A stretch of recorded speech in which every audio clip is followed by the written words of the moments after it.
So last year, there was a study that came out showing that basically all the major brands of tampons had heavy metals in them, and like multiple heavy metals. So we're talking about lead, cadmium, arsenic in basically every major brand of tampon. So this is a great question. Did anything actually come as a result of that?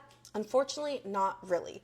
And here's why. Okay, so firstly, there was a class action lawsuit that was filed against Procter and Gamble. There's also another class action lawsuit that was also filed, basically just saying like manufacturers should know and should treat the soil that the cotton is grown in so that this doesn't occur, right? Because that's where the heavy metal contamination is coming from.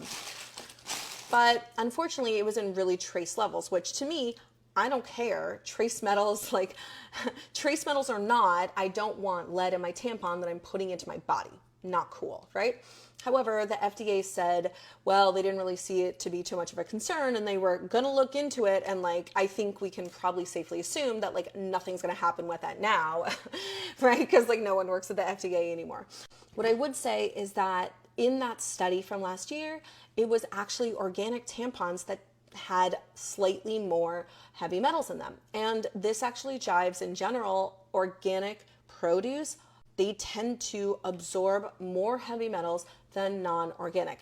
However, what you would not get in an organic tampon, and why I would recommend to continue using organic tampons, is that you're not going to be getting pesticides. And that is something that I haven't seen a test for, but yeah, so they would be putting a crap ton of pesticides on non-organic cotton, which then would be going into the tampon, which then would be going into your body. So in general, organic would be the best way to go. However, overall, I do not recommend using a disposable product in general, like if you can avoid it. And the reason I say that is because companies are incentivized to use the cheapest possible materials because they think it's just going to be thrown away, and so they're not going to be spending a lot of money on something that they think is just going to be thrown away.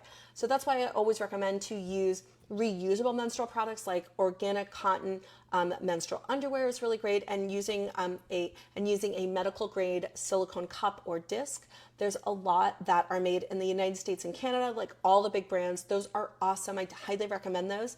You can also get organic cotton reusable menstrual pads. Those are really great. I really like the brand Raelle. I'm just not a fan of using disposable products and putting them in my body, and something we're going to have to live with. However, I would take an organic tampon with trace amounts of heavy metals over a conventionally grown tampon with a crap ton of pesticides any day.